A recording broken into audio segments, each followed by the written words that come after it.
দদি আমি একবার জায়গায় দুইবার চাইছি, এই আমার দদি তো দেয় নাই, উল্টা আমার সে একটু উড়েছে। দই বানাইছস তোর মাইনা তোর মুখে দই দিয়ে রাখা উচিত। ভাই ভাই বিশ্বাস করেন, দুইবার দই চাইছে, আমি দুইবার দিচ্ছি, তৃতীয়বার দই চাইছে, আমি দই আনতে গেছি, আইতে একটু লেট হয়েছে, বাপ মা তুই লাগালে দিতেছে। এটা কেন বাবা তুলে গান দিলেন কেন? ভাই মিথ্যা কথা হয়েছে, মিথ্যা কথা কয়।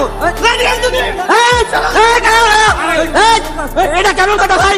এই এই বিয়া হবে না, এই বাড়িতে আমার ছেলে বিয়া দেব না। ভাই সামান্য দই লেগে বিয়াটা ভেঙে দেবেন। দই আমি খাওয়াইতেছি, আমি খাওয়াইতেছি। না না ভাই আপনি সামান্য দধির কথা বলছেন, দধির কথা বলছেন, আমার একমাত্র সানা একটু দধি যদি না দিতে পারে, এই জায়গায় এখানে আমার ছেলে কি আনন্দ পাবে, বিনোদন করতে পারবে, সে কি জামাই আপনার পাবে? আর দদির কিছু নয়, চলো তুমি চলো, ভাই ভাই চলো।